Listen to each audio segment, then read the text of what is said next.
بسم اللہ الرحمن الرحیم۔ السلام علیکم، میں ہوں عمران احمد اور آپ دیکھ رہے ہیں میرا YouTube channel AIO audio books. پیش خدمت ہے اس کتاب کا اگلا حصہ، تو چلیے شروع کرتے ہیں۔ خوش دلی سے ہنستے ہوئے درویش نے سر ہلایا اور میرا شکریہ ادا کیا۔ پھر اس نے اظہار تشکر میں اپنا ہاتھ اپنے دل کے مقام پر رکھا اور کچھ لحظے اسی طرح کھڑا رہا، لیکن ہماری نگاہیں دوبارہ ملیں۔ میں نے دیکھا کہ اب اس کی نگاہ میں نرمی کا شائبہ سا آ گیا تھا۔ میں اس سرمئی نظارے میں درویش کے پاس سے گزر کر آگے بڑھا، جو سال کے ان دنوں ہمارے شہر کے لیے مخصوص تھا۔ ہمارے قدموں میں چند خشک پتے بکھر گئے۔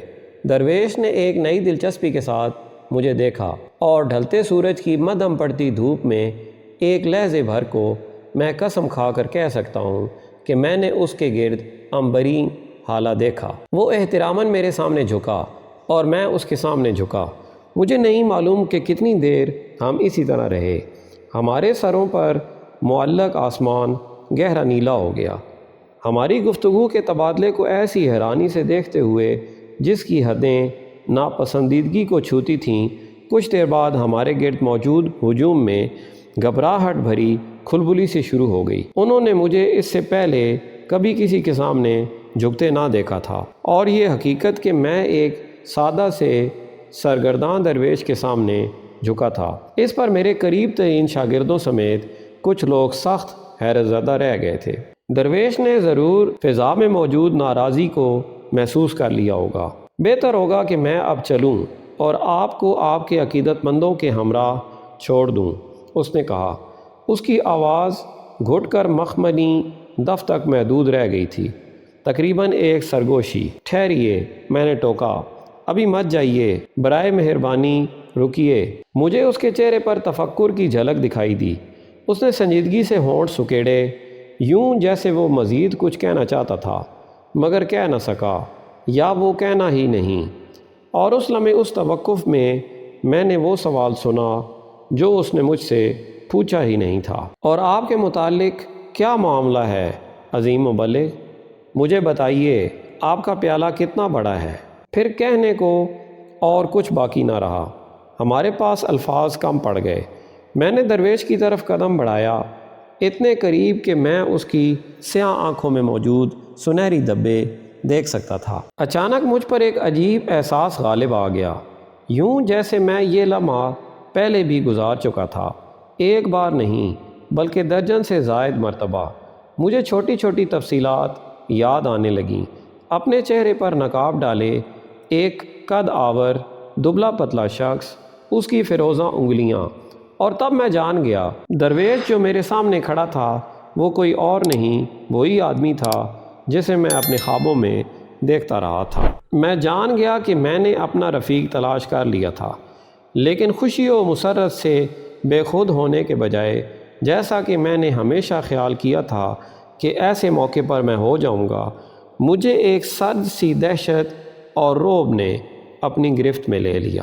ایلا، نارتھمپٹن، 8 جون 2008۔ سوالوں میں محصور اور جوابوں سے محروم، ایلا کو معلوم ہوا کہ عزیز سے خط و کتابت سے متعلق کئی باتیں اسے حیرت زدہ کرتی تھیں، خصوصاً یہ حقیقت کہ ایسا ہو رہا تھا۔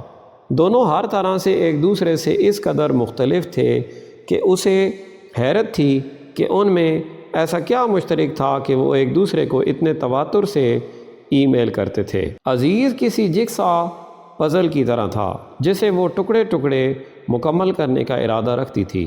اس کی ہر نئی ای میل کے ساتھ پزل کا ایک اور ٹکڑا اپنی جگہ پر رکھا جاتا تھا۔ ایلا کو ابھی پوری تصویر دیکھنا تھی، لیکن اب تک وہ جس شخص کے ساتھ خط و کتابت کر رہی تھی اس کے بارے میں چند باتیں ہی دریافت کر پائی تھی۔ عزیز کے بلاگ سے اسے معلوم ہوا تھا کہ وہ پیشہ ور فوٹوگرافر اور دنیا گھومنے کا شوقین تھا۔ وہ دنیا کے دور افتادہ گوشوں میں سفر کرنا اسی قدر فطری اور آسان محسوس کرتا تھا جیسے اپنے آس پڑوس کے کسی پارک میں سیر کرنا۔ اپنے اندر ایک پکا خانہ بدوش تھا جو ہر کہیں کا سفر کر چکا تھا اور سائبیریا، شنگھائی، کولکتہ اور کاسابلانکا میں بھی خود کو جیسے اپنے گھر پر پرسکون محسوس کرتا تھا۔ صرف بیک پیک اور بانسری کے ساتھ سفر کرتے ہوئے اس نے ایسی جگہوں پر دوست بنا رکھے تھے جنہیں ایلا نقشے پر بھی نہیں ڈھونڈ پائی تھی۔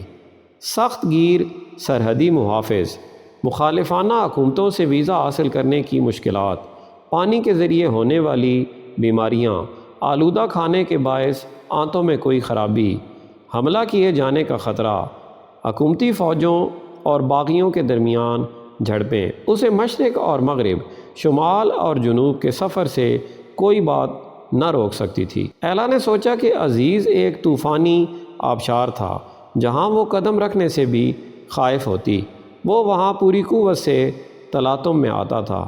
جہاں وہ کچھ کرنے سے پہلے ہچکچاتی اور فکر مند ہوتی، وہاں وہ پہلے کام کرتا اور فکر مند بعد میں ہوتا تھا۔ اگر وہ کبھی فکر مند ہوتا بھی تھا تو اس کی شخصیت جوشیلی تھی، ایک جسم میں بے انتہا مثالیت پسندی اور جوش و جذبہ۔ وہ کئی طرح کے کام ایک ساتھ کر لیتا تھا اور خوبی سے کرتا تھا۔ ایلا خود کو ایک روشن خیال، خود رائے ڈیموکریٹ، غیر عملی یہودی اور سبزی خور بننے کی خواہش مند کے طور پر دیکھتی تھی، جو کسی روز اپنے کھانے سے ہر قسم کے گوشت کو ختم کرنے کے لیے پرعزم تھی۔ اس نے معاملات کو واضح کیٹیگریز میں تقسیم کیا، اپنے جہان کو تقریباً ویسے منظم کرتے ہوئے جیسے وہ اپنے گھر کو رکھتی تھی، صاف ستھرا اور آراستہ۔ اس کا دماغ دو باہم غیر مربوط اور ایک سی ہی طویل فہرستوں پر کام کرتا تھا، اس کی پسندیدہ چیزیں اور ناپسندیدہ چیزیں، اگرچہ وہ کسی طرح سے بھی بے دین نہ تھی اور کبھی کبھار چند مذہبی رسومات کی ادائیگی سے لطف اٹھاتی تھی۔ ایلا کا ماننا تھا کہ آج کی دنیا کا بڑا مسئلہ بالکل ماضی کی طرح مذہب تھا۔ اپنے بے مثال تکبر اور خود اعلان کردہ عقیدے کے ساتھ اپنے طور اتوار کی فوقیت یا برتری میں مذہبی لوگ اس کے اعصاب پر سوار ہو جاتے تھے۔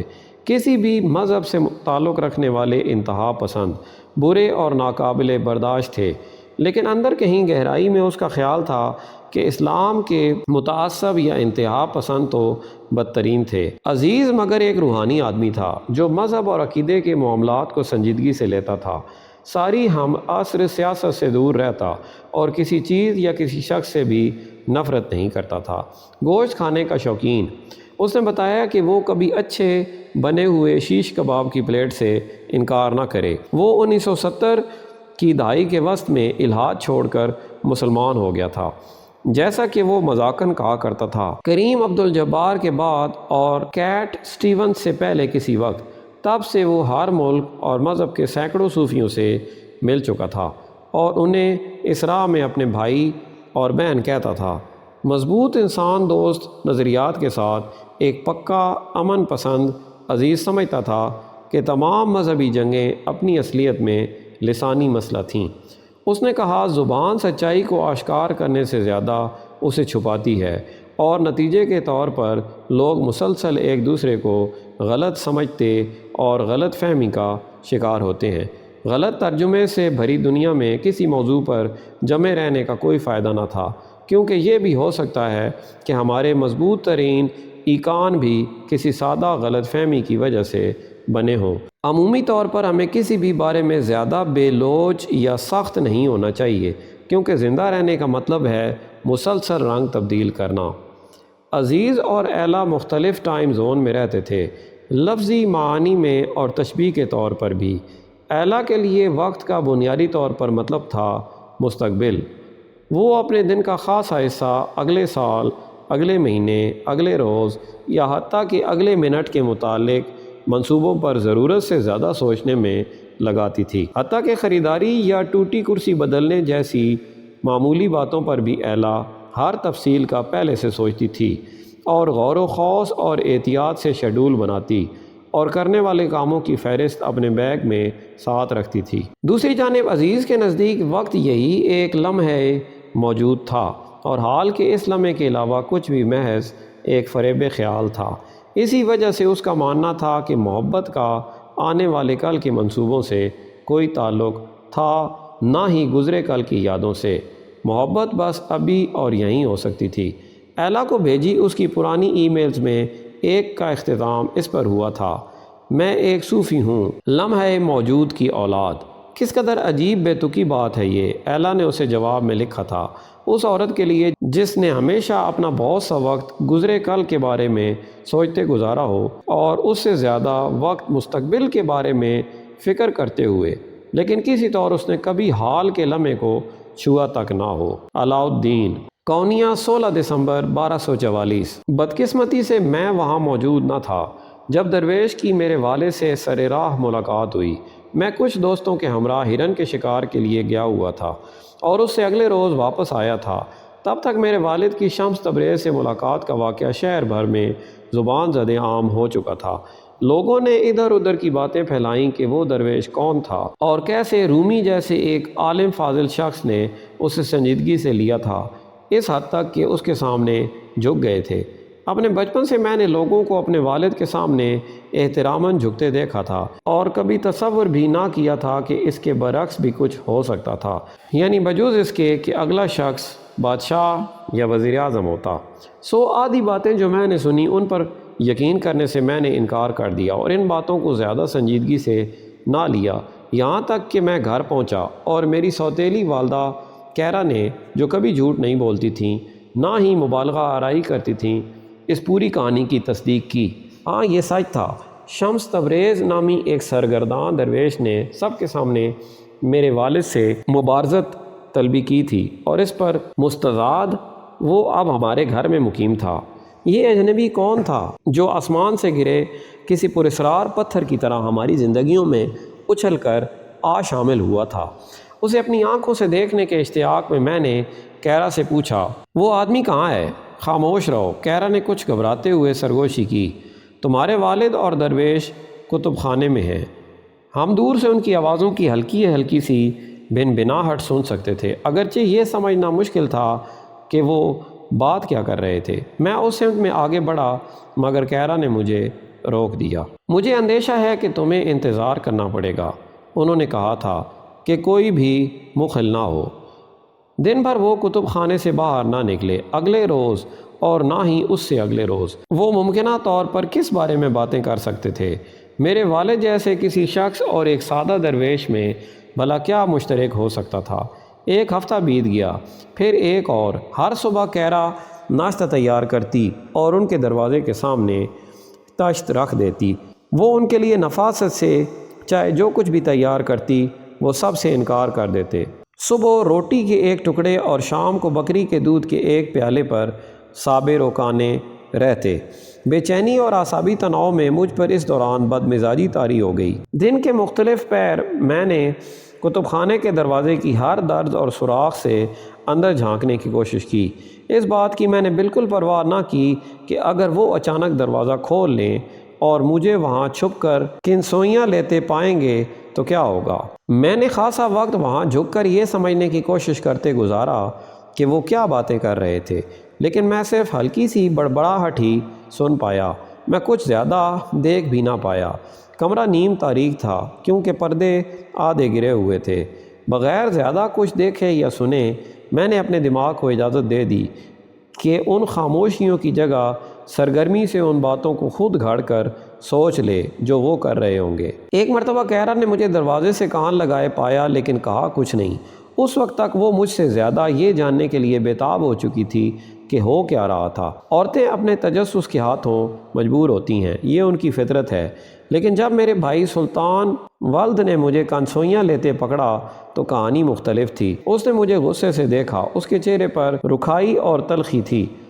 تمہیں دوسروں کی جاسوسی کرنے کا کوئی حق نہیں، خصوصاً اپنے والد کی تو بالکل نہیں، اس نے سرزنش کی۔ میں نے کندھے اچکا دیے۔ ایمانداری سے بتاؤ برادر، کیا تمہیں فکر نہیں ہوتی کہ ہمارے بابا ایک اجنبی کے ساتھ وقت گزارتے ہیں؟ اب 1 مہینے سے زیادہ وقت ہو چکا ہے۔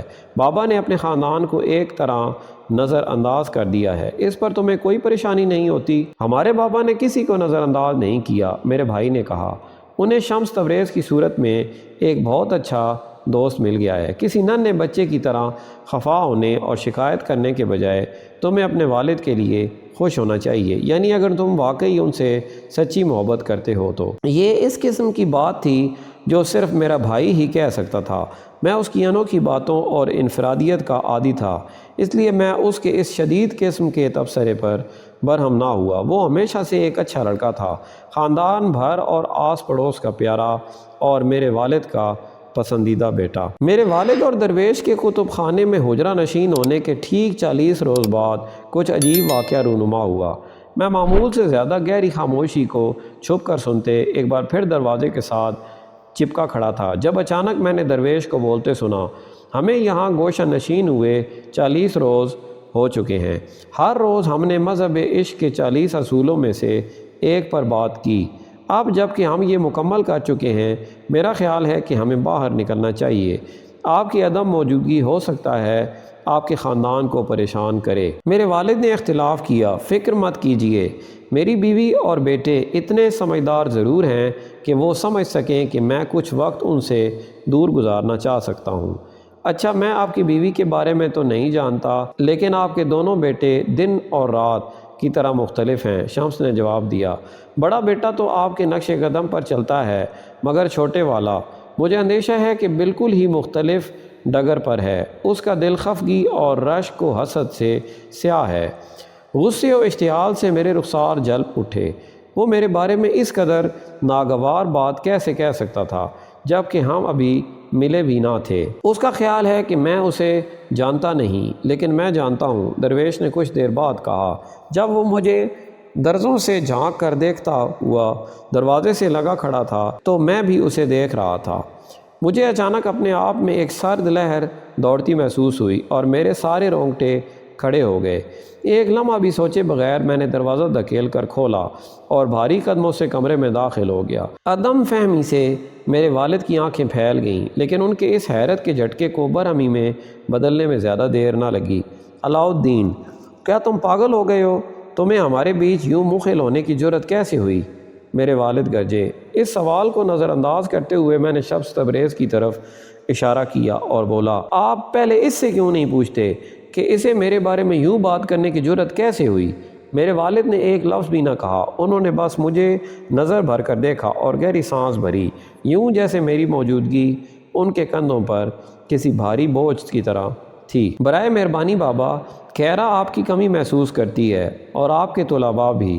آپ اس غلیظ درویش کے لیے اپنے سب پیاروں سے منہ کیسے موڑ سکتے ہیں؟ اپنی زبان سے وہ الفاظ ادا کرتے ہی مجھے ان پر پچھتاوا ہوا، مگر اب بہت دیر ہو چکی تھی۔ میرے والد نے اپنی نگاہوں میں مایوسی بھرے مجھے دیکھا۔ میں نے انہیں اس طرح پہلے کبھی نہ دیکھا تھا۔ علاؤالدین، خود پر ایک مہربانی کرو، یہاں سے نکل جاؤ اسی لمحے، میرے والد نے کہا۔ کسی پرسکون خاموش گوشے میں جاؤ اور سوچو کہ تم نے ابھی کیا کیا ہے۔ جب تک تم اپنے اندر جھانک نہ لو اور اپنی غلطی کو پہچان نہ لو، مجھ سے بات مت کرنا۔ لیکن بابا، نکل جاؤ، میرے والد نے مجھ سے منہ پھیرتے ہوئے دہرایا۔ ڈوبتے دل کے ساتھ میں کمرے سے باہر نکلا۔ میری ہتھیلیاں پسیج گئی تھیں اور میرے گھٹنے کپ کپا رہے تھے۔ اس لمحے مجھ پر یہ بات روشن ہوئی کہ کسی ناقابل فہم طریقے سے ہماری زندگیاں بدل چکی تھیں اور کچھ بھی اب پہلے جیسا نہ رہا۔ 8 برس پہلے میری ماں کی وفات کے بعد سے یہ دوسری مرتبہ تھی کہ مجھے محسوس ہوا کہ میرے ماں باپ میں سے کسی نے مجھے تنہا چھوڑ دیا تھا۔ رومی، کونیا، 18 دسمبر 1244۔ بطن اللہ، خدا کا مخفی چہرہ، میرے قلب کو کھول دیجئے تاکہ میں حق کو دیکھ سکوں۔ جب شمس تبریز نے پیغمبر محمد صلی اللہ علیہ وآلہ وسلم اور صوفی بستامی کے بارے میں مجھ سے سوال پوچھا، مجھے یوں محسوس ہوا جیسے روئے زمین پر ہم 2 لوگ ہی باقی رہ گئے تھے۔ ہمارے سامنے راہ حق کے 7 مراحل کھلے تھے، 7 مقامات جن پر سے ہر نفس کو معرفت حق اور یکتائی کے حصول کے لیے گزرنا پڑتا ہے۔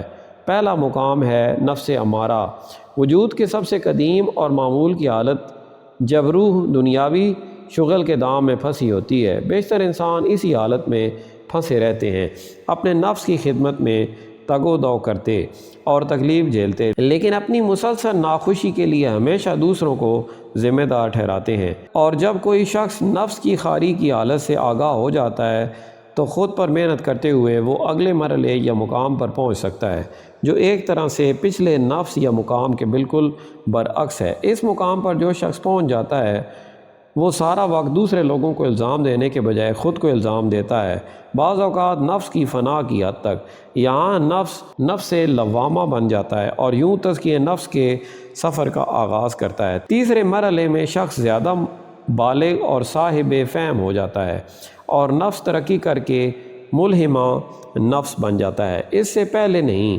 اس سطح پر ہی کوئی شخص دستبرداری کے لفظ کے سچے معانی کا تجربہ کر سکتا ہے اور وادی علم کی سیر کرتا ہے۔ کوئی بھی جو اس مقام تک پہنچ جائے وہ صبر، استقامت، حکمت اور انکساری کا حامل ہوگا۔ دنیا نئی اور القاء و فیض سے بھرپور محسوس ہوگی۔ اس کے باوجود بہت سے لوگ جو تیسرے مقام پر پہنچ جاتے ہیں انہیں یہیں ٹھہر جانے کی خواہش ہونے لگتی ہے، وہ آگے بڑھنے کا عزم و حوصلہ کھو دیتے ہیں۔ یہی وجہ ہے کہ تیسرا مقام خوبصورت اور مبارک ہونے کے باعث ان لوگوں کے لیے ایک جال ہی ہے جو بلند تر مقصود رکھتے ہیں۔ وہ لوگ جو مزید آگے بڑھنے میں کامیاب رہتے ہیں، علم و حکمت کی وادی میں قدم دھرتے ہیں اور نفس مطمئنہ سے واقف ہوتے ہیں۔ یہاں نفس وہ نہیں رہتا جو کبھی ہوا کرتا تھا کہ وہ شعور کی بلند تر سطح میں بدل جاتا ہے۔ جو کوئی یہاں پہنچتا ہے اس کا ساتھ دینے والی بنیادی خصوصیات میں سخاوت، شکر گزاری اور زندگی کے مصائب و مشکلات کے باوجود اطمینان کا ایک غیر متزلزل اٹل احساس شامل ہیں۔ اس سے آگے وحدانیت کی وادی ہے۔ یہاں جو لوگ پہنچتے ہیں خدا انہیں جس بھی صورتحال میں ڈالے وہ اس پر مطمئن اور راضی رہتے ہیں۔ دنیاوی معاملات ان کے نزدیک کوئی اہمیت نہیں رکھتے یا انہیں ان سے فرق نہیں پڑتا، کیونکہ وہ نفس راضیہ حاصل کر چکے ہوتے ہیں۔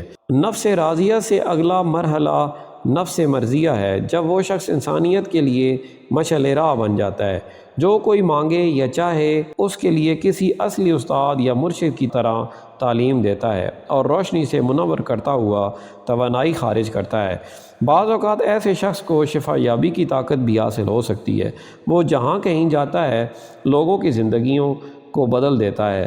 وہ جو کچھ حاصل کرتا ہے یا کرنے کی خواہش رکھتا ہے اس کا بنیادی مقصد دوسرے انسانوں کی خدمت کے ذریعے خدا کی تعمیل اور رضا ہوتا ہے۔ بالآخر ساتویں مرحلے پر کوئی شخص نفس ذکیہ حاصل کرتا اور انسان کامل بن جاتا ہے، ایک مکمل بے عیب انسان۔ لیکن کوئی بھی اس منزل کے بارے میں زیادہ نہیں جانتا، اور چاہے کوئی چند ایک لوگ جان بھی لیں تو وہ اس بارے میں بات نہ کریں گے۔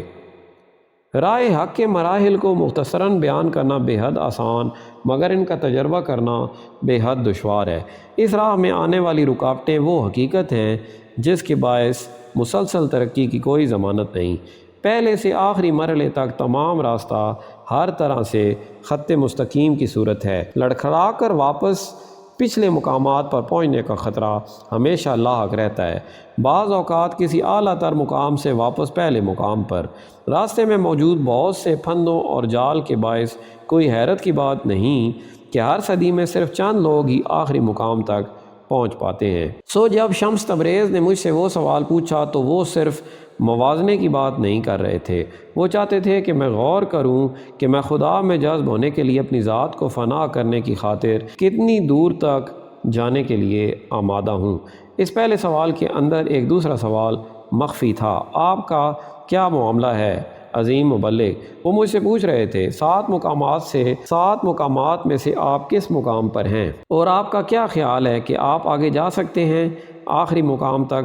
مجھے بتائیے آپ کا پیالہ کتنا بڑا ہے؟ کیرا، کونیا، 18 دسمبر 1244۔ بخوبی آگاہ ہوں میں کہ اپنے نصیب پر ماتم کرنے سے مجھے کچھ فائدہ نہ ہوگا، پھر بھی میں یہ تمنا کرنے پر مجبور ہوں کہ کاش میں زیادہ با علم ہوتی مذہب میں، تاریخ اور فلسفے میں اور ان تمام چیزوں کے بارے میں جن سے متعلق مولانا رومی اور شمس تبریز دن رات باتیں کر رہے ہوں گے۔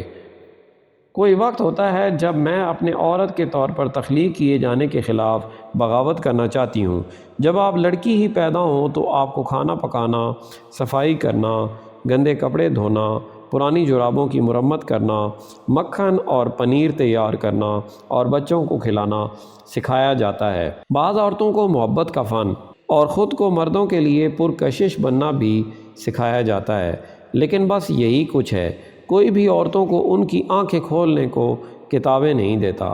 ہماری شادی کے پہلے برس جب کبھی موقع ملتا میں چھپ کر رومی کے کتب خانے میں گھس جاتی تھی۔ میں وہاں ان کی کتابوں کے درمیان بیٹھ جاتی جن سے انہیں بے پناہ محبت تھی۔ گرد آلود اور پھپھوندی زدہ میں ایک سانس لیتی، حیران ہوتی کہ ان کتابوں کے اندر کیا اسرار نہاں تھے۔ میں جانتی تھی کہ مولانا رومی کو یہ کتابیں کس قدر مرغوب تھیں، جن میں سے بیشتر ان کے مرحوم والد بہاؤالدین نے انہیں وراثت میں دی تھیں۔ وہ خاص طور پر معارف کے بے حد دلدادہ تھے۔ کئی راتوں کو وہ صبح تک بیدار اس کا مطالعہ کرتے، اگرچہ مجھے شبہ تھا کہ انہیں اس کا تمام متن ازبر تھا۔ لوگ چاہے مجھے سونے سے بھری بوریاں دیں، میں تب بھی ان کے بدلے اپنے والد کی کتابیں نہ دوں گا۔ مولانا رومی کہتے تھے، ان میں سے ہر کتاب میرے آباء و اجداد کی انمول وراثت ہے۔ میں نے انہیں اپنے والد سے لیا اور میں یہ اپنے دونوں بیٹوں کو منتقل کروں گا۔ مجھے یہ بات مشکل سے سمجھ میں آئی کہ انہیں اپنی کتابوں کی کتنی قدر تھی۔ ابھی ہماری شادی کا پہلا ہی سال تھا جب ایک روز میں گھر پر اکیلی تھی۔ مجھے کتب خانے میں کتابوں سے گھر جھاڑنے کا خیال آیا۔ میں نے طاقوں سے تمام کتابیں نکالیں اور عرق گلاب میں بھیگے مخملی کپڑے سے ان کے سرور صاف کیے۔ مقامی لوگوں کا خیال ہے کیبی کیج نامی ایک نو عمر جن ہے جسے کتابیں برباد کر کے بڑی مسرت ملتی ہے۔ اس جن کو بھگانے کے لیے روایت ہے کہ ہر کتاب کے اندر انتباہ کے طور پر ایک تحریر لکھی جاتی ہے، ساکت ہو جاؤ کیبی کیج، اس کتاب سے دور رہو۔ مجھے کیسے معلوم ہو سکتا تھا کہ میرے خاوند کی کتابوں سے صرف کیبی کیج کو نہیں بلکہ مجھے بھی دور رہنا چاہیے تھا۔ اس سے پہر میں نے کتب خانے کی ہر کتاب سے گرد جھاڑی اور اسے صاف کیا۔ کام کے دوران میں نے غزالی کی احیاء علوم پڑھی۔ تبھی جب مجھے اپنے عقب میں ایک خشک اجنبیت بھری آواز سنائی دی تو مجھے ادراک ہوا کہ میں نے وہاں کتنا وقت گزارا تھا۔ کہہ رہا، تمہارا کیا خیال ہے کہ تم یہاں کیا کر رہی ہو؟ وہ مولانا رومی تھے یا کوئی جو ان سے مشابہ تھا۔ ان کا لہجہ سخت تھا، تاثرات سخت گیر۔ ہماری شادی کے ان تمام 8 برسوں میں وہ پہلی اور واحد مرتبہ تھی کہ انہوں نے مجھ سے اس طرح بات کی۔ میں صفائی کر رہی ہوں، میں نے زیر لب کہا۔ میری آواز کمزور تھی، میں اس سے آپ کو حیران کرنا چاہتی تھی۔ مولانا رومی نے جواب دیا، میں سمجھ سکتا ہوں، لیکن برائے مہربانی آئندہ میری کتابوں کو ہاتھ مت لگانا۔ در حقیقت میرا خیال ہے کہ تمہیں اس کمرے میں ہی داخل نہیں ہونا چاہیے۔ اس روز کے بعد میں کتب خانے سے دور رہی، چاہے گھر پر کوئی نہ بھی ہوتا۔ میں سمجھ گئی اور میں نے قبول کر لیا کہ کتابوں کی دنیا میرے لیے کبھی تھی اور نہ کبھی ہوگی۔ لیکن جب شمس تبریز ہمارے گھر آئے اور وہ اور میرے شوہر 40 روز تک کتب خانے میں گوشہ نشین ہو گئے، مجھے اپنے اندر ایک پرانی خفگی ابلتی ہوئی محسوس ہوئی۔ ایک زخم جس سے میں کبھی واقف بھی نہ رہی تھی کہ مجھ میں تھا، اس سے لہو رسنے لگا۔ کیمیا کونیا 20 دسمبر 1244۔ میں تورس پہاڑوں کی ایک وادی میں سادہ لوح دہقانوں کے ہاں پیدا ہوئی۔ میں 12 برس کی تھی جب رومی نے مجھے پالک بنایا۔ میرے حقیقی والدین ان لوگوں میں سے تھے جو محنت مشقت کرتے اور وقت سے پہلے بوڑھے ہو جاتے ہیں۔ ہم چھوٹے سے گھر میں رہتے تھے۔ میری بہن اور میں ایک ہی کمرے میں اپنے مرحوم بہن بھائیوں کے آصیبوں کے ہمراہ رہتے تھے۔ 5 بچے جو سادہ سی عام بیماریوں کی بھینٹ چڑھ گئے۔ میں گھر میں واحد تھی جو ان آصیبوں کو دیکھ سکتی تھی۔ ہر بار جب میں ذکر کرتی کہ وہ ننھی روحیں کیا کر رہی تھیں تو میری بہن دہشت زدہ ہو جاتی اور میری ماں رونے لگتی تھی۔ میں نے یہ سمجھانے کی بیکار کوشش کی کہ انہیں ڈرنے یا فکر مند ہونے کی کوئی ضرورت نہ تھی، کیونکہ میرے مرنے والے بہن بھائیوں میں کوئی بھی دہشت انگیز یا ناخوش نہ تھا۔ یہ بات میں اپنے گھر والوں کو کبھی نہ سمجھا پائی۔ ایک روز ایک تارک الدنیا زاہد ہمارے گاؤں سے گزرا۔ اسے بے حد تھکن زدہ دیکھ کر میرے بابا نے دعوت دی کہ وہ ہمارے گھر شب بسری کرے۔ اس شام جب ہم سب آتش دان کے قریب بیٹھے بکرے کے پنیر کے کباب بھون رہے تھے تو اس زاہد نے ہمیں دور دراز علاقوں کی مشہور کن کہانیاں سنائیں۔ اس کی آواز کے بھنبھناہٹ میں نے آنکھیں بند کیں اور اس کے ہمراہ عرب کے صحراؤں، شمالی افریقہ کے بدوؤں کے خیموں اور نیلے ترین پانیوں والے سمندر کا سفر کیا جسے بحر اوقیانوس کہا جاتا ہے۔ مجھے وہاں ساحل پر ایک سیپی ملی، بڑی سی اور مرغولے دار اور وہ میں نے اپنی جیب میں رکھ لی۔ میں ساحل کے ایک سے دوسرے سرے تک سیر کرنا چاہتی تھی، مگر ایک تیز اور کراہت انگیز بو نے مجھے آدھے راستے میں روک دیا۔ اپنی آنکھیں کھولنے پر میں نے خود کو فرش پر لیٹے پایا، جبکہ گھر کے سب لوگ میرے گرد جمع تھے اور فکر مند دکھائی دیتے تھے۔ میری ماں ایک ہاتھ سے میرا سر تھامے ہوئے تھی اور ان کے دوسرے ہاتھ میں آدھا پیاز تھا جو وہ مجھے سنگھا رہی تھیں۔ یہ ہوش میں آ گئی ہے۔ میری بہن نے خوشی سے تالیاں بجائیں۔ شکر خدا کا۔ میری ماں نے گہری سانس بھری، پھر وہ زاہد کی جانب مڑ کر بتانے لگیں، بچپن سے کیمیا پر بے ہوشی کے دورے پڑتے ہیں، ایسا ہمیشہ ہوتا رہتا ہے۔ صبح کو زاہد نے ہماری مہمان نوازی کا شکریہ ادا کیا اور الوداع کہا۔ تاہم رخصت ہونے سے قبل اس نے میرے بابا سے کہا، تمہاری بیٹی کیمیا ایک غیر معمولی بچی ہے، اسے خداداد صلاحیت سے نوازا گیا ہے۔ یہ بڑے افسوس کی بات ہے، اگر اس انعام کی قدر نہ کی جائے تمہیں اس کو مدرسے بھیجنا چاہیے۔ کسی لڑکی کو تعلیم کی کیا ضرورت ہے؟ میری ماں نے بے ساختہ کہا۔ تم نے ایسی بات کہاں سے سنی؟ جب تک اس کی شادی نہیں ہو جاتی اسے میرے ساتھ رہنا اور قالین بننے چاہیے۔ قالین بننے میں یہ بڑی ماہر ہے۔ لیکن زاہد اپنی بات پر قائم رہا۔ اچھا، یہ کسی روز ایک بہتر عالم بن سکتی ہے۔ یقیناً خدا نے تمہاری بیٹی کو لڑکی بنا کر نامہربانی نہیں کی اور اس کو بہت سے انعامات سے نوازا ہے۔ کیا تم خدا سے بہتر طور پر جاننے کا دعویٰ کرتی ہو؟ اس نے پوچھا۔ اگر کوئی مدرسہ دستیاب نہیں تو اسے کسی عالم کے پاس بھیجو تاکہ یہ وہ تعلیم حاصل کر سکے جس کی یہ مستحق ہے۔ میری ماں نے اپنا سر جھٹک دیا، لیکن میں دیکھ سکتی تھی کہ میرے بابا کی سوچ مختلف تھی۔ تعلیم اور علم سے ان کی محبت اور میری قابلیت پر ان کی قدر و تحسین کو جانتے ہوئے مجھے حیرت نہ ہوئی جب میں نے انہیں کہتے سنا، ہمیں کسی عالم کے بارے میں نہیں معلوم، مجھے وہ کہاں سے ملیں گے؟ تبھی تھا کہ زاہد نے وہ نام ادا کیا جو میری زندگی بدل دیتا۔ اس نے کہا، میں کونیا کے ایک حیرت انگیز عالم کو جانتا ہوں جن کا نام ہے مولانا جلال الدین رومی۔ وہ کیمیا جیسی لڑکی کو تعلیم دے کر خوش ہوں گے۔ اسے ان کے پاس لے جاؤ، تم اس فیصلے پر کبھی نہیں پچھتاؤ گے۔ زاہد کے جانے کے بعد میری ماں نے واویلا شروع کر دیا، میں حاملہ ہوں، جلد ہی اس گھر میں کھلانے کو ایک اور منہ آ جائے گا، مجھے مدد کی ضرورت ہے۔ کسی لڑکی کو کتابوں کی نہیں بلکہ گھر کے کام کاج اور بچوں کی دیکھ بھال سیکھنے کی ضرورت ہوتی ہے۔ مجھے اچھا لگتا اگر میری ماں نے کسی اور وجوہات سے میرے جانے کی مخالفت کی ہوتی، اگر انہوں نے کہا ہوتا کہ وہ میری کمی محسوس کریں گی اور برداشت نہیں کریں گی کہ مجھے کسی اور خاندان کے حوالے کر دیا جائے، چاہے عارضی طور پر ہی صحیح، اس صورت میں وہیں رکنے کا انتخاب کر سکتی تھی، لیکن انہوں نے ایسا کچھ نہ کہا۔ بہر صورت میرے بابا قائل تھے کہ زاہد کی بات میں وزن تھا اور چند روز میں بھی قائل ہو گئی۔ کچھ عرصے بعد میرے بابا اور میں نے کونیا کا سفر کیا۔ ہم اس مدرسے کے باہر مولانا رومی کے منتظر رہے جہاں وہ تعلیم دیتے تھے۔ جب وہ باہر نکلے تو میں اس قدر سراسیمہ تھی کہ نگاہ اٹھا کر نہیں دیکھ پائی، اس کے بجائے میں نے ان کے ہاتھوں کو دیکھا۔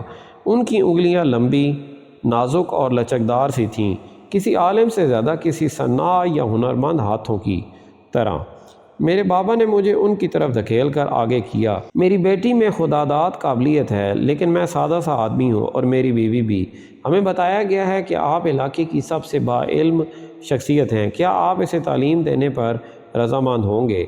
ان کے چہرے کی طرف دیکھے بغیر میں محسوس کر سکتی تھی کہ مولانا رومی حیران نہ تھے، وہ اس قسم کی درخواستوں کے عادی رہے ہوں گے۔ جب میرے بابا اور وہ بات چیت کرنے لگے تو میں صحن کی جانب بڑھی جہاں مجھے کئی لڑکے تو دکھائی دیے مگر لڑکی کوئی نہیں، لیکن واپسی پر مجھے ایک خوشگوار حیرت ہوئی جب میں نے ایک گوشے میں ایک نوجوان عورت کو اکیلے کھڑے پایا۔ اس کا گول چہرہ اتنا ساکن اور گورا تھا جیسے سنگ مرمر کو تراش کر بنایا گیا ہو۔ میں نے اس کی جانب ہاتھ ہلایا، وہ حیرت زدہ دکھائی دی، لیکن ذرا سی ہچکچاہٹ کے بعد اس نے میری طرف دیکھ کر ہاتھ ہلایا۔ سلام ننھی لڑکی، کیا تم مجھے دیکھ سکتی ہو؟ اس نے پوچھا۔ میرے اس بات میں سارے لانے پر وہ عورت مسکراتے ہوئے تالیاں بجانے لگی۔ حیرت انگیز بات ہے، اور تو کوئی بھی نہیں دیکھ سکتا۔ ہم واپس میرے بابا اور مولانا رومی کی طرف آئے۔ میرا خیال تھا کہ وہ اسے دیکھ کر باتیں کرنا بند کر دیں گے، لیکن وہ ٹھیک کہتی تھی، وہ اسے دیکھ نہیں پائے۔ یہاں آؤ کیمیا، مولانا رومی نے کہا، تمہارے بابا نے مجھے تعلیم حاصل کرنے کے لیے تمہارے شوق کا بتایا ہے، مجھے بتاؤ کتابوں میں ایسا کیا ہے جو تمہیں سب سے زیادہ پسند ہے؟ جواب دینے کے ناقابل، مفلوج، میں نے مشکل سے تھوک نگلی۔ بتاؤ میری پیاری بچی، میرے بابا نے مایوس سا ہو کر مجھ سے کہا۔ میں درست طور پر جواب دینا چاہتی تھی، ایسا جواب جس پر میرے بابا کو ناز ہوتا، ماں سوائے اس کے کہ مجھے معلوم نہ تھا کہ وہ کیا جواب تھا۔ اپنے اضطراب میں میرے منہ سے جو واحد آواز نکلی وہ تھی ایک نا امید سی ہچکی۔ اگر اس نوجوان عورت نے مداخلت نہ کی ہوتی تو میں اور بابا خالی ہاتھ ہی واپس گاؤں جاتے۔ اس نے میرا ہاتھ تھاما اور بولی، بس اپنے بارے میں سچ بتا دو، سب ٹھیک ہو جائے گا، میں وعدہ کرتی ہوں۔ بہتر محسوس کرتے ہوئے میں مولانا رومی کی طرف مڑی اور بولی، آفندی، آپ کے ساتھ قرآن پاک پڑھنا میرے لیے اعزاز ہوگا، میں محنت سے خائف نہیں ہوں۔ مولانا رومی کا چہرہ روشن ہو گیا۔ یہ بہت اچھی بات ہے، انہوں نے کہا، اور پھر انہوں نے توقف کیا، یوں جیسے انہیں ابھی کوئی ناگوار تفصیل یاد آ گئی ہو۔ لیکن تم ایک لڑکی ہو، چاہے ہم خوب محنت سے تعلیم حاصل کریں اور خوب ترقی کریں، جلد ہی تمہاری شادی ہو جائے گی اور تمہارے بچے ہوں گے، برسوں کی تعلیم بیکار ہو جائے گی۔ اب مجھے معلوم نہ تھا کہ کیا کہوں اور میں بددل ہو گئی، تقریباً قصوروار۔ میرے بابا بھی پریشان دکھائی دیے، جو اچانک اپنے جوتوں کا جائزہ لینے لگے تھے۔ ایک بار پھر وہی نوجوان عورت میری مدد کو آئی۔ انہیں بتاؤ کہ ان کی بیوی ہمیشہ چاہتی تھیں کہ اس کی کوئی بیٹی ہو اور اب وہ انہیں کسی بچی کو تعلیم دیتے دیکھ کر خوش ہوگی۔ جب میں نے پیغام مولانا رومی کو پہنچایا تو وہ ہنس دیے۔ سو لگتا ہے کہ تم میرے گھر گئی تھیں اور میری بیوی سے بات کی تھی، لیکن میں تمہیں تسلی دے دوں کہ کیرا میری تدریسی ذمہ داریوں میں کبھی دخل انداز نہیں ہوتی۔ نوجوان عورت نے آہستگی اور درماندگی سے سر جھٹکا اور میرے کانوں میں سرگوشی کی۔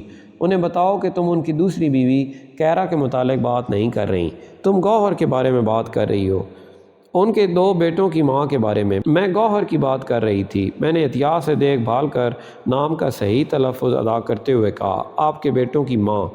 مولانا رومی کا چہرہ زرد پڑ گیا۔ گوہر مر چکی ہے میری بچی، انہوں نے روکھے پن سے کہا، لیکن تم میری مرحومہ بیوی کے بارے میں کیا جانتی ہو؟ کیا یہ کوئی بے لطف لطیفہ ہے؟ میرے بابا آگے بڑھے، مجھے یقین ہے کہ اس کی نیت بری نہیں تھی آفندی، میں آپ کو یقین دلا سکتا ہوں کہ کیمیا ایک سنجیدہ بچی ہے، وہ اپنے بڑوں سے کبھی بدتمیزی نہیں کرتی۔ مجھے ادراک ہوا کہ مجھے سچ بتا دینا چاہیے۔ آپ کی مرحومہ بیوی یہاں موجود ہیں، وہ میرا ہاتھ تھامے ہوئے ہیں اور بولنے کے لیے میری حوصلہ افزائی کر رہی ہیں۔ ان کی گہری بھوری بادامی آنکھیں ہیں، چہرے پر خوبصورت چھائیاں، اور وہ لمبا زرد لباس پہنے ہوئے ہیں۔ میں نے توقف کیا جب دیکھا کہ نوجوان عورت نے اپنی چپلوں کی طرف اشارہ کیا تھا۔ وہ چاہتی تھی کہ میں آپ کو ان کی چپل کے بارے میں بتاؤں۔ وہ شوخ نارنجی ریشم کے بنے ہیں اور ان پر چھوٹے چھوٹے سرخ پھولوں کی کشیدہ کاری کی گئی ہے، وہ بہت خوبصورت ہیں۔ میں نے اسے وہ چپل دمشق سے خرید کر دی تھی، مولانا رومی نے کہا۔ ان کی آنکھوں میں آنسو بھر آئے تھے، اسے وہ بہت پسند تھیں۔ یہ کہہ کر مولانا اپنی داڑھی کھجاتے ہوئے خاموش ہو گئے۔ ان کے تاثرات سنجیدہ، متین اور کھوئے تھے، لیکن جب انہوں نے دوبارہ بات کی تو ان کا لہجہ نرم اور دوستانہ تھا، کسی افسردگی کے شائبے سے پاک۔ اب میں سمجھا کہ کیوں ہر کوئی سمجھتا ہے کہ تمہاری بیٹی خداداد قابلیت رکھتی ہے۔ مولانا رومی نے میرے بابا سے کہا، آئیے میرے گھر چلیں، ہم رات کے کھانے پر اس کے مستقبل کے بارے میں بات کر سکتے ہیں۔ مجھے یقین ہے کہ یہ ایک شاندار طالبہ علم بنے گی، بہت سے لڑکوں سے بہتر۔ پھر مولانا رومی میرے جانب مڑے اور پوچھا، کیا تم گوہر کو یہ بات بتا دو گی؟ اس کی ضرورت نہیں ہے آفندی، وہ آپ کی بات سن چکی ہیں۔ میں نے کہا، وہ کہتی ہیں کہ انہیں اب جانا ہوگا، لیکن وہ ہمیشہ محبت سے آپ کی نگران ہیں۔ مولانا رومی گرم جوشی سے مسکرا دیے، میرے بابا بھی۔ اب فضا میں وہ خوبی اور سہولت تھی جو اس سے پہلے نہ تھی۔ اس لمحے میں جان گئی کہ مولانا رومی سے میری اس ملاقات کے نتائج دور تک جائیں گے۔ میں اپنی ماں کے کبھی قریب نہ رہی تھی، لیکن یوں جیسے اس کمی کی تلافی کے لیے خدا مجھے 2 باپ دے رہا تھا، میرے حقیقی والد اور میرے لے پالک والد۔ یوں میں 8 برس قبل مولانا رومی کے گھر آئی تھی، ایک شرمیلی علم کی پیاسی بچی۔ کیرا میری اپنی ماں سے زیادہ محبت کرنے والی اور رحم دل تھی، اور مولانا رومی کے بیٹوں نے میرا خیر مقدم کیا تھا، خصوصاً بڑے بیٹے نے، جو وقت کے ساتھ میرا بڑا بھائی بن گیا۔ آخر میں زاہد نے درست کہا تھا، اگرچہ میں اپنے باپ اور بہن بھائیوں کی کمی محسوس کرتی تھی، مگر کوئی ایک لمحہ بھی ایسا نہ تھا جب مجھے کونیا آنے اور مولانا رومی کے خاندان میں شامل ہونے پر پچھتاوا محسوس ہوا ہو۔ میں نے اس چھت تلے بہت سے خوشیوں بھرے دن گزارے، یعنی جب تک شمس تبریز نہ آئے، ان کی آمد اور موجودگی نے سب کچھ بدل دیا۔ ایلا نارتھمپٹن، 9 جون 2008۔ ایک ایسے شخص کی حیثیت سے جسے تنہائی کبھی پسند نہ رہی تھی، ایلا کو معلوم ہوا کہ وہ بعد میں تنہائی کو ترجیح دینے لگی تھی۔ دلکش کفر پر اپنی ادارتی رپورٹ میں حتمی کانٹ چھانٹ کرنے میں غرق ایلا نے اسے پیش کرنے کے لیے میشیل سے چند ہفتے مزید مانگے تھے۔ وہ اس سے پہلے مکمل کر سکتی تھی مگر کرنا نہیں چاہتی تھی۔ اس ذمہ داری نے اسے اپنے خیالوں میں پسپا ہونے اور خاندانی فرائض سے اور عرصے سے منتظر خانگی بحث و تکرار کو پرے رکھنے کا ایک عذر فراہم کر دیا تھا۔ اس ہفتے پہلی مرتبہ تھی کہ وہ فیوژن کوکنگ کلب میں نہ گئی تھی کہ وہ کھانا پکانے اور ان 15 عورتوں سے گپ شپ لگانے پر آمادہ نہ تھی جن سب کی زندگیاں پہلے جیسی ہی تھیں، جبکہ اسے معلوم نہ تھا کہ وہ خود اپنی زندگی کا کیا کرے۔ اس نے آخری لمحے فون کر کے کہہ دیا کہ وہ بیمار تھی۔ ایلا عزیز سے اپنے رابطے اور گفت و شنید کو راز رکھنا چاہتی تھی، راز جو اچانک ہی اس کے پاس بہت سے ہو گئے تھے۔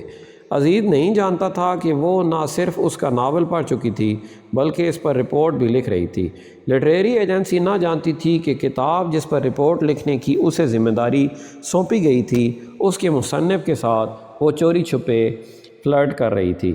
ناول کس بارے میں تھے، مصنف اور فلرٹیشن، اس سب سے اس کے بچے اور شوہر بے خبر تھے۔ چند ہفتوں میں وہ ایک ایسی عورت سے جو کسی نوزائیدہ بچے کی جلد کی طرح شفاف تھی، ایک ایسی عورت میں تبدیل ہو گئی تھی جو بھید بھرے رازوں اور جھوٹ میں لتھڑی ہوئی تھی۔ اس تبدیلی سے بڑھ کر جو بات اسے حیران کرتی تھی وہ یہ تھی کہ اسے اس سب پر ذرا سی پریشانی بھی نہ تھی۔ یوں تھا جیسے وہ منتظر تھی، اعتماد اور صبر کے ساتھ منتظر کہ کچھ اہم یا یادگار واقعہ رونما ہو۔ یہ غیر منطقی توقع اس کے نئے مزاج کی دل فریبی کا حصہ تھی کہ تمام رازوں کے باوجود یہ ایک دل آویز تھا۔ لیکن اس مرتبہ ای میلز کافی نہ تھیں۔ ایلا تھی جس نے پہلے عزیز کو فون کیا۔ اب 5 گھنٹے وقت کے فرق کے باوجود وہ تقریباً روزانہ فون پر باتیں کرنے لگے۔ عزیز نے بتایا تھا کہ اس کی آواز نرم اور نازک سی تھی۔ جب وہ ہنستی تو اس کی ہنسی کسی پھوار کی صورت میں پھوٹتی جس میں مختصر ہچکی لیتی یا سانس بھرتی، یوں جیسے اسے یقین نہ ہو کہ اور کتنا ہنسے۔ وہ ایسی عورت کی ہنسی تھی جو کبھی سیکھ نہ پائی تھی کہ دوسروں کی باتوں اور تجزیوں پر زیادہ توجہ نہ دے۔ بہاؤ کے ساتھ بہو، اس نے کہا، جانے دو۔ لیکن اس کے گرد و پیش میں بہاؤ متلون اور انتشار انگیز تھا کہ اس کے گھر میں ایک ہی وقت میں بہت کچھ رونما ہو رہا تھا۔ ایوی نے ریاضی کے لیے پرائیویٹ کلاسز لینا شروع کر دی تھیں، جبکہ اورلی کھانے پینے میں اپنی بدنظمی کے سلسلے میں کونسلر کے پاس جا رہی تھی۔ اس صبح اس نے آدھا آملیٹ کھایا تھا۔ یہ مہینوں میں اس کا پہلا ٹھوس کھانا تھا، اور اگرچہ اس نے فوراً ہی پوچھ دیا تھا کہ اس میں کتنی کیلریز تھیں، یہ ایک چھوٹا سا معجزہ ہی تھا کہ بعد میں اس نے خود کو قصوروار نہ سمجھا تھا اور اتنا کھانے پر خود کو سزا نہ دی تھی۔ اس دوران جینٹ نے یہ اعلان کر کے بم پھاڑا کہ وہ اسکاٹ سے الگ ہو گئی تھی، اور اس نے اس حقیقت کے سوا کوئی وضاحت نہ کی کہ ان دونوں کو ایک دوسرے سے ذرا فاصلہ چاہیے تھا۔ ایلا نے سوچا کہ آیا فاصلہ نئی محبت کا خفیہ نام تھا، کیونکہ جینٹ نہ ہی صحیح اسکاٹ نے کسی نئے ساتھی کی تلاش میں دیر لگائی تھی۔ اس رفتار نے ایلا کو ہمیشہ سے زیادہ حیران کیا جس سے انسانی رشتے تشکیل پاتے اور پھر ریزہ ریزہ ہوتے تھے، اور پھر بھی اس نے کوشش کی کہ وہ دوسرے لوگوں پر مزید اپنی رائے یا فیصلہ نہ دے۔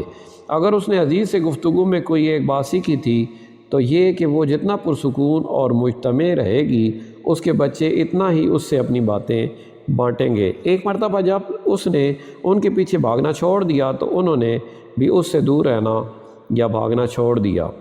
کسی طور اب حالات زیادہ ہموار اور اس کی پسند سے قریب چل رہے تھے بنسبت اس وقت کے جب وہ انتھک طریقے سے مدد کرنے اور چیزوں کو سنوارنے یا ٹھیک کرنے کی کوشش کیا کرتی تھی، اور سوچیں کہ اب وہ اس من پسند نتیجے کے حصول کے لیے کچھ بھی نہ کر رہی تھی۔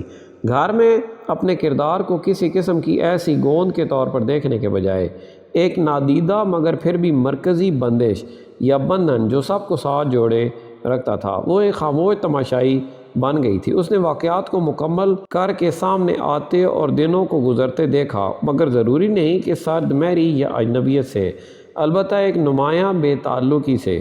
انہیں دریافت کیا کہ ایک بار یہ تسلیم کرنے کے بعد کہ اسے ان باتوں پر تناؤ میں نہیں آنا چاہیے جو اس کے اختیار میں نہیں، اس کے اندر ایک اور شخصیت ابھر کر باہر آئی تھی، ایک ایسی شخصیت جو زیادہ عقل مند، زیادہ پرسکون اور کہیں زیادہ سمجھدار تھی۔ پانچواں عنصر، وہ دن میں کئی بار زیر لب خود سے کہا کرتی تھی، بس غیب کو، جبر و قدر کو تسلیم کر لو۔ اس کے شوہر کو یہ جاننے میں زیادہ دیر نہ لگی کہ وہ کچھ عجیب ہو گئی تھی، کچھ ایسی جو ایلا جیسی نہ تھی۔ کیا یہی وجہ تھی کہ اچانک وہ اس کے ساتھ زیادہ وقت گزارنے لگا تھا؟ ان دنوں وہ گھر جلدی آنے لگا اور ایلا کو شبہ ہوا کہ وہ کچھ عرصے سے دوسری عورتوں سے مل بھی نہیں رہا تھا۔ ہنی، کیا تم ٹھیک ہو؟ ڈیوڈ بار بار اس سے پوچھتا۔ میں ایک دم ٹھیک ہوں، اس نے ہر بار مسکراتے ہوئے جواب دیا، یوں جیسے اس کے اپنے پرسکون اور ذاتی الگ تھلگ گوشے میں دستبردار ہونے سے وہ نرم دوستانہ آداب ہٹ گئے تھے جن کے پیچھے بہت سے برس اس کی شادی آرام سے محو خواب رہی تھی۔ اب جب کہ ان کے درمیان نمود و نمائش ختم ہو چکی تھی، وہ ان کی تمام تر عریانی میں ساری خامیاں اور کوتاہیاں دیکھ سکتی تھی۔ اس نے دکھاوا کرنا چھوڑ دیا تھا اور احساس ہوا کہ ڈیوڈ بھی یہی کرنے والا تھا۔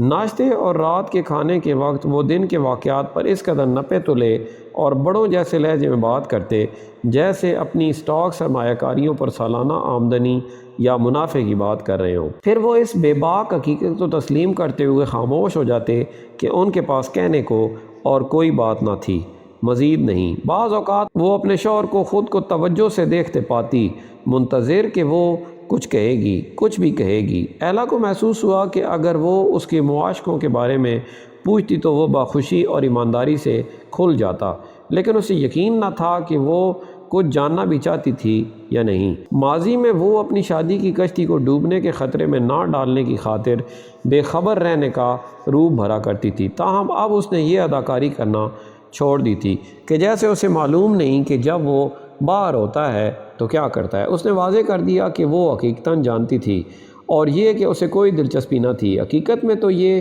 نئی بے نیازی تھی جس نے اس کے شوہر کو خائف کر دیا تھا۔ ایلا اسے سمجھ سکتی تھی کیونکہ اندر کہیں گہرائی میں وہ خود بھی خوفزدہ تھی۔ مہینہ بھر پہلے اگر ڈیوڈ ان کی شادی شدہ زندگی میں بہتری کے لیے ایک چھوٹا سا قدم بھی اٹھاتا تو وہ ممنون ہو جاتی، اس کی جانب سے کوئی بھی کوشش ایلا کو مسرور کر دیتی۔ اب مزید نہیں۔ اب اسے شک تھا کہ اس کی زندگی ہی حقیقی نہ تھی۔ وہ اس مقام تک پہنچی کیسے تھی؟ 3 بچوں کی مطمئن ماں کو اپنی دل شکستگی کا علم کیسے ہوا تھا؟ زیادہ اہم یہ کہ اگر وہ ناخوش تھی، جیسا کہ ایک مرتبہ جینٹ نے بتایا تھا کہ وہ ناخوش تھی، تو وہ ویسا سب کچھ کیوں نہ کر رہی تھی جیسا ناخوش لوگ ہمیشہ کرتے تھے؟ باتھ روم کے فرش پر بیٹھ کر کوئی رونا دھونا، نہ ہی کچن کے سنک پر کھڑے ہو کر سسکیاں بھرنا، نہ گھر سے دور کوئی اداسی بھری لمبی چہل قدمی، نہ ہی چیزیں اٹھا کر دیواروں پر مارنا، کچھ بھی نہیں۔ ایک عجیب سکون ایلا پر طاری ہو گیا۔ اس نے خود کو ہمیشہ سے زیادہ مضبوط اور متوازن محسوس کیا، چاہے وہ تیزی سے اس زندگی سے دور ہو رہی تھی جس سے وہ واقف رہی تھی۔ صبح وہ دیر تک آئینے میں دیکھتی کہ آیا اس کے چہرے پر کوئی نمایاں تبدیلی آئی تھی۔ کیا وہ نو عمر دکھائی دیتی تھی، زیادہ خوبصورت، یا شاید زندگی سے زیادہ بھرپور؟ اسے کوئی فرق دکھائی نہ دے پایا، کچھ بھی نہ بدلا تھا اور پھر بھی کچھ بھی پہلے جیسا نہ تھا۔ کیرا، کونیا، 5 مئی 1245۔ برف کے بوجھ تلے شاخیں جو کبھی جھک گئی تھیں اب ہماری کھڑکی کے باہر انہی شاخوں پر شگوفے پھوٹ رہے تھے اور شمس تبریز اب بھی ہمارے ساتھ یہیں موجود تھے۔ اس دوران میں نے اپنے شوہر کو ہر گزرتے دن کے ساتھ مجھ سے اور اپنے خاندان سے دور ہوتے ہوئے ایک مختلف آدمی میں ڈھلتے دیکھا ہے۔ شروع میں میرا خیال تھا کہ دونوں ایک دوسرے سے اکتا جائیں گے، لیکن ایسا کچھ نہ ہوا۔ اگر کچھ ہوا تو یہ کہ وہ ایک دوسرے سے مزید وابستہ ہو گئے ہیں۔ جب وہ ساتھ ہوں تو عجیب طور پر خاموش ہوتے ہیں یا پھر ناقابل سماعت سرگوشیوں میں باتیں کرتے ہیں، بیچ بیچ میں ہنستے ہوئے، مجھے حیران کرتے ہوئے کہ ان کے پاس الفاظ کبھی ختم کیوں نہ ہوتے۔ شمس تبریز کے ساتھ ہر گفتگو کے بعد مولانا رومی ایک تبدیل شدہ آدمی بن جاتے ہیں، الگ تھلگ اور خیالوں میں مستغرق، یوں جیسے کسی ایسی شے سے مسحور ہوں جسے میں کبھی چکھ نہ سکتی ہوں، نہ ہی دیکھ سکتی ہوں۔ وہ رشتہ جو دونوں کو جوڑتا ہے انہی دونوں کا آشیانہ ہے جہاں کسی تیسرے شخص کی کوئی گنجائش نہیں۔ وہ ایک ہی وقت میں اور ایک ہی انداز میں سارے لاتے، مسکراتے اور ہنستے یا تیوری چڑھاتے ہیں، باتوں کے درمیان دیر تک معنی خیز نگاہوں سے ایک دوسرے کو دیکھتے ہیں، حتیٰ کہ ان کے مزاج بھی لگتا ہے ایک دوسرے پر منحصر ہیں۔ کسی کسی روز وہ کسی لوری سے زیادہ پرسکون ہوتے، کچھ نہ کھاتے، کچھ نہ کہتے، جبکہ باقی دنوں میں وہ ایسے ترنگ میں گول گھومتے کہ دونوں دیوانوں سے مشابہ لگتے تھے۔ بہر صورت میں اپنے شوہر کو مزید پہچان نہ سکتی تھی۔ وہ شخص جس سے میری 8 برس سے زائد عرصے سے شادی چل رہی تھی، وہ آدمی جس کے بچوں کی پرورش میں نے کی تھی یوں جیسے وہ میری اولاد تھے، اور جس کے ساتھ میرا اپنا بھی بچہ تھا، وہ ایک اجنبی میں بدل گیا تھا۔ واحد وقت جب میں خود کو ان کے قریب محسوس کرتی ہوں وہ ہے جب وہ گہری نیند میں ہوتے ہیں۔ گزشتہ ہفتوں میں کئی راتیں میں نے جاگتے ہوئے ان کی سانسوں کی لے سنتے گزاری ہے، اپنی جلد پر ان کی سانسوں کی نرم سرگوشی محسوس کرتے ہوئے اور میرے کانوں میں دھڑکتے ان کے دل پر تسکین محسوس کرتے ہوئے، صرف خود کو یہ یاد دلانے کو کہ وہ اب بھی وہی آدمی ہے جن سے میں نے شادی کی تھی۔ میں خود کو بتاتی رہی کہ یہ عارضی مرحلہ ہے، کسی روز شمس تبریز چلے ہی جائیں گے، آخر کو وہ ایک سرگرداں درویش ہیں۔ مولانا رومی یہیں میرے پاس رہیں گے، وہ اپنے شہر اور اپنے طلباء سے وابستہ ہیں، مجھے سوائے انتظار کے اور کچھ کرنے کی ضرورت نہیں۔ لیکن صبر آسانی کے ساتھ نہیں آتا، اور یہ سب ہر گزرتے دن کے ساتھ دشوار تر ہوتا جا رہا ہے۔ جب میں خود کو بے حد دل شکستہ محسوس کرتی ہوں تو میں بیتے دنوں کو یاد کرنے کی کوشش کرتی ہوں، خصوصاً وہ وقت جب تمام مشکلات کے باوجود مولانا رومی میرے ساتھ کھڑے تھے۔ کہرا عیسائی ہے، چاہے یہ مسلمان ہو بھی جائے، یہ کبھی ہم میں سے ایک نہ بنے گی۔ جب لوگوں کو ہماری متوقع شادی کی اڑتی اڑتی خبر ملی تو انہوں نے باتیں کی تھیں، اسلام کے ایک سرکردہ عالم کو اپنے مذہب سے باہر کسی عورت سے شادی نہیں کرنی چاہیے۔ اناطولیہ مذاہب، لوگوں اور مختلف قسم کے پکوانوں کا امتزاج ہے۔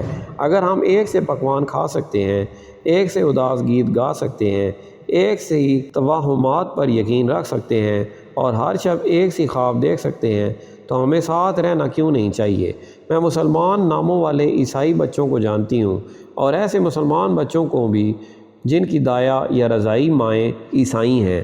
ہمارا جہان کسی مایا کی طرح ہے جہاں ہر شے بہتی اور باہم گھلتی ملتی ہے۔ اگر اسلام اور عیسائیت کے درمیان کوئی سرحد ہے تو وہ اس سے زیادہ لچکدار ہے جتنا دوسری طرف کے علماء سمجھتے ہیں۔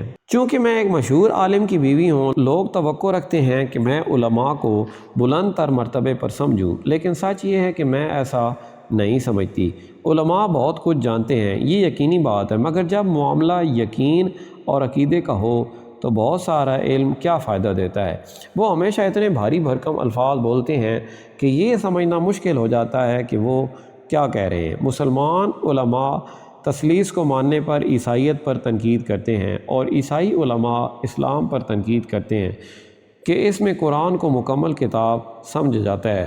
وہ یوں ظاہر کرنے کی کوشش کرتے ہیں جیسے دونوں مذاہب بالکل مختلف ہیں، لیکن اگر آپ مجھ سے پوچھیں تو جہاں تک بنیادی باتوں کا تعلق ہے، اپنے علماء کے برعکس عام عیسائیوں اور عام مسلمانوں میں کہیں زیادہ باتیں مشترک ہیں۔ لوگ کہتے ہیں کہ عیسائیت اختیار کرنے والے کسی مسلمان کے لیے سب سے مشکل بات تثلیث کو قبول کرنا ہے، اور اسلام قبول کرنے والے کسی عیسائی کے لیے مشکل ترین ہے تثلیث کو چھوڑنا۔ قرآن میں حضرت عیسیٰ فرماتے ہیں کہ یقیناً میں خدا کا بندہ ہوں، اس نے مجھے کتاب دی ہے اور نبی بنایا ہے، سورہ مریم آیت نمبر 30۔ میرے نزدیک اس تصور پر یقین لانا کہ عیسائی خدا کے بیٹے نہیں بلکہ خدا کے بندے تھے مشکل نہ تھا۔ دشوار ترین جو مجھے لگا وہ تھا مقدس ماں مریم کو چھوڑنا۔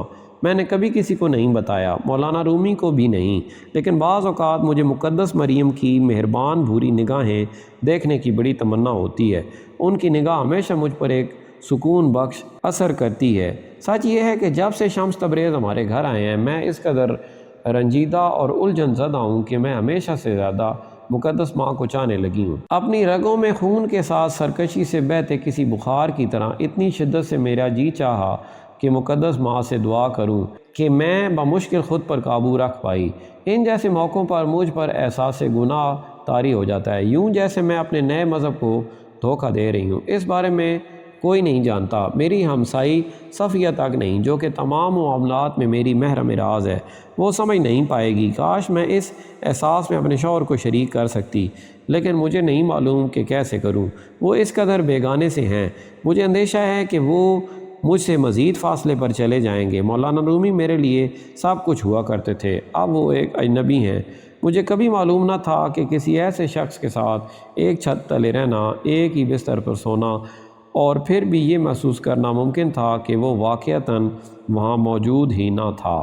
شمس کونیا 12 جون 1245۔ بے خبر و مدہوش مسلمان، اگر کوئی ہر رمضان میں خدا کے نام پر روزے رکھتا ہے اور ہر عید پر اپنے گناہوں کی تلافی میں بھیڑ یا بکری کی قربانی دیتا ہے، اگر کوئی عمر بھر مکہ کا حج کرنے کی جد و جہد میں رہتا ہے اور دن میں 5 بار جائے نماز پر رکوع و سجود کرتا ہے مگر ساتھ ہی اس کے دل میں محبت کی کوئی گنجائش نہیں، تو اس ساری محنت و مشقت کا کیا فائدہ ہے؟ ایمان محض ایک لفظ ہے، اگر اس کے مرکز میں محبت نہ ہو تو انتہائی ڈھل مل اور بے روح، مبہم اور کھوکھلا لفظ ہے، کچھ بھی ایسا نہیں جسے تم حقیقت میں محسوس کر سکو۔ تمہارا کیا خیال ہے، خدا مکہ میں رہتا ہے یا مدینہ میں یا پھر کہیں کسی مقامی مسجد میں؟ لوگ کس طرح یہ تصور کر سکتے ہیں کہ خدا کسی محدود جگہ میں مقیم ہو سکتا ہے، جبکہ وہ خود کھل کر فرماتا ہے، میں آسمانوں اور زمین میں نہیں سما پاتا مگر اپنے بندے کے دل میں سما جاتا ہوں۔ افسوس ہے اس احمق پر جو خیال کرتا ہے کہ اس کے فانی دماغ کی سرحدیں خدا تعالیٰ کی حدود ہیں۔ افسوس کہ اس بے خبر پر جس کا مفروضہ ہے کہ وہ خدا کے ساتھ قرضوں پر بات چیت کر کے معاملہ طے کر سکتے ہیں۔ کیا ان جیسے لوگوں کا خیال ہے کہ خدا کوئی پنساری ہے جو 2 مختلف ترازو میں ہماری نیکیوں اور خطاؤں کو تولنے کی کوشش کرتا ہے؟ کیا وہ کوئی محرر ہے جو باریک بینی سے اپنے کھاتے میں ہمارے گناہوں کا اندراج کرتا ہے تاکہ کسی روز ہم سے ان کا حساب لے سکے؟ کیا ان کا تصور وحدانیت یہی ہے؟ پنساری نہ ہی محرر، میرا رب تو رفیع الشان ہے، ایک جیتا جاگتا خدا۔ مجھے کوئی مردہ خدا کیوں چاہیے ہوگا؟ وہ حیات ہے، اس کا اسم پاک ہے الحی، ہمیشہ زندہ رہنے والا۔ میں نہ ختم ہونے والے خوف اور پریشانیوں میں کیوں لتھڑا رہوں؟ ممنوعات اور حدود و قیود میں ہمیشہ پابند کیوں رہوں؟ وہ مہربان ہے بے انتہا، اس کا اسم مبارک ہے الودود، حمد کے قابل ہے اس کی ذات پاک۔ میں اپنے تمام الفاظ اور اعمال سے اس کی تعریف کرتا ہوں، اتنے ہی فطری انداز میں اور بلا کوشش جیسے میں سانس لیتا ہوں۔ اس کا اسم پاک ہے الحامد۔ میں کیسے فضول گوئی اور عیب جوئی کر سکتا ہوں اگر اپنے دل کی گہرائی میں جانتا ہوں کہ خدا یہ سب دیکھتا اور سنتا ہے۔ اس کا اسم مبارک ہے البشیر، تمام خوابوں اور امیدوں سے بڑھ کر حسین، الجمال، القیوم، الرحمن، الرحیم۔ قحط اور سیلاب میں، خشک سالی اور پیاس میں میں اس کے لیے نغمہ سرا ہوں اور رقصاں رہوں گا یہاں تک کہ میرے گھٹنے جواب دے جائیں، میرا جسم تھک ہار کر گر جائے اور میرا دل دھڑکنا چھوڑ دے۔ مجھے اپنی انا کو ریزہ ریزہ کرنا ہوگا یہاں تک کہ میں فنا ہو جاؤں۔ راہ روے عدم، اس کی عظیم تعمیر میں گرد و غبار کی بھی گرد، شکر گزاری سے، مسرت سے اور ثابت قدمی سے میں اس کے جلال اور فیاضی کی تعریف کرتا ہوں۔ میں ان تمام چیزوں کے لیے اس کا شکر گزار ہوں جو اس نے مجھے عطا کیں اور وہ جو عطا نہ کیں، کیونکہ صرف وہی جانتا ہے کہ میرے لیے کیا بہترین ہے۔ اپنی فہرست کے ایک اور اصول کو یاد کرتے ہوئے مجھے خوشی اور امید کی ایک تازہ لہر محسوس ہوئی۔ خدا کی تخلیق میں انسان کو ایک منفرد مقام حاصل ہے۔ میں نے اس کے اندر اپنی روح پھونکی۔ اللہ فرماتا ہے، بغیر کسی استثناء کہ ہم میں سے ہر کوئی زمین پر خدا کا نائب بنایا گیا ہے۔ خود سے پوچھو تم کتنی اکثر و بیشتر اس کے نائب کا سا برتاؤ کرتے ہو، اگر کبھی کرتے بھی ہو تو۔ یاد رکھو یہ ہم سب کی ذمہ داری ہے کہ اپنے اندر اس الہامی روح کو دریافت کریں اور اس کے ساتھ زندگی گزاریں۔ خدا کی محبت میں خود کو کھونے اور اپنے نفس کے خلاف جنگ چھیڑنے کے بجائے مذہبی جوشیلے اور متعصب دوسروں سے لڑتے ہیں، خوف کی لہر کے بعد لہر کو مہمیز دیتے ہوئے پوری کائنات کو خوف سے آلودہ نگاہوں سے دیکھتے۔ کوئی حیرت کی بات نہیں کہ وہ خوفزدہ ہونے کے لیے حد سے زیادہ کثرت سے چیزیں دیکھتے ہیں۔ جب کبھی کوئی زلزلہ آئے یا قحط یا پھر کوئی دوسری قدرتی آفت، وہ اسے خدا کے غضب کی نشانی کے طور پر لیتے ہیں، یوں جیسے خدا کھلے عام نہیں فرماتا میری رحمت میرے غضب پر بھاری ہے۔ حدیث قدسی۔ ہمیشہ کسی نہ کسی وجہ سے آزردہ یا شاکی، وہ لگتا ہے کہ توقع رکھتے ہیں کہ خدا ان کی جانب سے دخل اندازی کرے اور ان کے قابل افسوس انتقام لے۔ ان کی زندگی مسلسل تلخی اور عداوت سے عبارت ہے، اس قدر وسیع بے اطمینانی کہ جہاں کہیں وہ جائیں یہ ان کے ماضی اور مستقبل دونوں پر سایہ فگن کسی سیاہ بادل کی طرح ان کا پیچھا کرتا ہے۔ عقیدہ ایسی چیز ہے کہ اس میں جنگل کے درختوں کو جنگل سے الگ کر کے نہیں پہچانا جاتا۔ مذہب کی کلی مجموعیت اس کے جزوی حصوں کے مجموعے سے بڑی اور گہری ہے۔ انفرادی اصولوں کو مجموعیت یا پورے مذہب کی روشنی میں پڑھنے کی ضرورت ہے، اور مجموعہ اپنے جوہر یا اصل میں نہاں ہے۔ تاہم قرآن کو پوری طرح یا کلی طور پر اپنانے اور اس کے اصل جوہر کی تلاش کے بجائے متعصب لوگ کوئی خاص ایک یا دو آیات الگ کر لیتے ہیں اور ان الہامی احکامات کو ترجیح دیتے ہیں جنہیں وہ خائف ذہنوں کے لیے درست سمجھتے ہیں۔ وہ سب کو یاد دلاتے رہتے ہیں کہ روز قیامت تمام انسانوں کو پل صراط پر چلایا جائے گا جو بال سے زیادہ باریک ہے اور اس طرح سے زیادہ تیز۔ گناہگار اس پل کو عبور کرنے میں ناکام رہیں گے اور نیچے جہنم کے گڑھوں میں جا گریں گے جہاں وہ ہمیشہ ہمیشہ رہیں گے۔ وہ جنہوں نے نیک پرہیزگار زندگی گزاری پل عبور کر کے دوسرے پار پہنچ جائیں گے جہاں انہیں انعام کے طور پر طرح طرح کے پھل، شیریں پانی اور حوریں ملیں گی۔ ان کا حیات بعد از ممات کا تصور مختصراً یہی ہے۔ دہشت اور انعامات، شعلے اور پھل، فرشتے اور شیطان کا ان کا وہم اس قدر بڑا ہے کہ اس مستقبل کو پہنچنے کی کاوش میں جو اسے باجواز بنا سکے جیسا کہ وہ آج ہیں، وہ خدا کو بھول جاتے ہیں۔ کیا وہ 40 میں سے ایک اصول کو نہیں جانتے کہ دوزخ اب بھی اور یہیں موجود ہے، اسی طرح جنت بھی یہیں ہے؟ دوزخ کے بارے میں پریشان ہونا یا جنت کے خواب دیکھنا چھوڑ دو، کیونکہ وہ خود ہر لمحے کے اندر موجود ہیں۔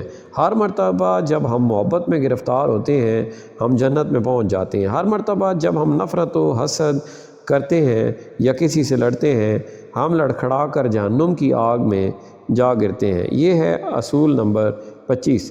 کیا ضمیر کے اس کرب سے بدتر کوئی جہنم ہے جو کوئی آدمی اپنے اندر کہیں گہرائی میں یہ جان کر محسوس کرتا ہے کہ اس نے کچھ غلط کیا ہے، بہت ہی غلط؟ اس آدمی سے پوچھو، وہ تمہیں بتائے گا کہ جہنم کیا ہے۔ کیا اس روحانی مسرت سے بہتر کوئی جنت ہے جو کسی شخص پر زندگی کے ان نایاب لمحوں میں اترتی ہے جب کائنات کے دروازے کھل جاتے ہیں اور وہ خود کو ابدیت کے تمام رازوں کا مالک اور اللہ سے بالکل جڑا ہوا محسوس کرتا ہے؟ اس آدمی سے پوچھو، وہ تمہیں بتائے گا کہ جنت کیا ہے۔ انجام کے بارے میں ایک تصوراتی مستقبل کے بارے میں اتنی کیا فکر کرنی جب یہ لمحہ موجود واحد وقت ہے جب ہم اپنی زندگی میں خدا کی موجودگی اور عدم موجودگی دونوں کا بھرپور تجربہ کر سکتے ہیں۔ نہ تو جہنم میں سزا کے طور پر جلنے سے خوف زدہ ہو کر اور نہ ہی جنت میں انعامات پانے کی خواہش کے باعث۔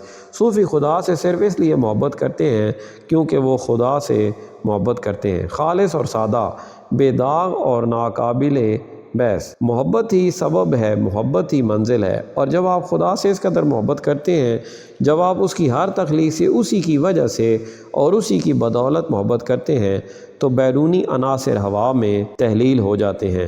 اس مقام سے آگے مزید کوئی میں نہیں ہو سکتا، آپ صرف صفر ہو کر رہ جاتے ہیں، اتنا بڑا صفر جو آپ کے پورے وجود کو ڈھانپ لیتا ہے۔ اگلے روز مولانا رومی اور میں ان معاملات پر غور و فکر کر رہے تھے جب اچانک انہوں نے اپنی آنکھیں موند لیں اور درج ذیل کلمات ادا کیے: نہ عیسائی، نہ یہودی، نہ مسلمان، نہ ہندو، بدھ، صوفی یا زین، کوئی مذہب یا ثقافتی نظام نہیں۔ میں نہ مشرق سے ہوں نہ مغرب سے، میرا مقام بے مقام ہے، ایک نشان جو بے نشان ہے۔ مولانا رومی کا خیال ہے کہ وہ کبھی شاعر نہیں ہو سکتے، لیکن ان کے اندر ایک شاعر موجود ہے، ایک حیرت انگیز شاعر۔